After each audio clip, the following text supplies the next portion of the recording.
And as always, the power mad premiers.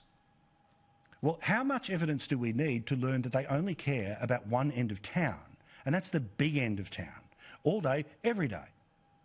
In Queensland, there are horrible examples of double standards. And in Victoria, well, there was one event that must not be cancelled. Sure, Mother's Day, Father's Day, birthdays, school holidays, even school for the best part of a year, well, that had to be cancelled. But the Tennis Open for 2 weeks, no. That's just too important to Chairman Dan. So an event that underpins tens of thousands of jobs is a major part of our major events agenda. As taxpayers have built a facility that is second to none at roughly at about $1.5 billion worth of investment over a 10-year period. This event is very important to our city and our state. What? So because we've spent $1 billion over 10 years building a tennis centre, people should come in from overseas, including places like the UK and mainland Europe, where the strands are rather out of control, and they should be able to come in because the event is oh so important. As for the AFL Grand Final, well, who cares? This stuff, they just make it up. They make it up as they go along. And instead, they want to tell people that the reason we have to have this event is because we might lose it to other countries.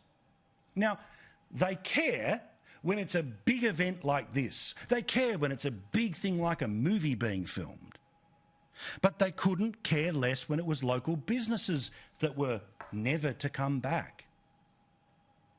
Now, this might seem like a talking point from last year, but it was a reality for a lot of people.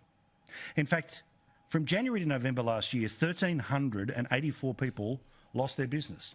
Gone, insolvencies, collapsed. In Victoria alone, in the month of November alone, as we were tailing towards the end of the second lockdown, there were hundreds of businesses, 306 businesses that were shut in Victoria. There was no way to find a way for them to open because these people would lose their livelihood. No, you see, they weren't big enough. They weren't an international tennis tournament. And in a few moments, wait till I tell you about yet another big-ended towner in the film business who's treated completely differently than somebody who wants to visit their dying mum in Queensland.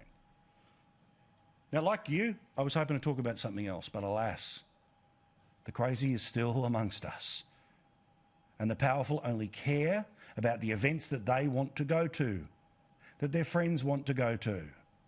Your small business does not matter to them, and that's frightening.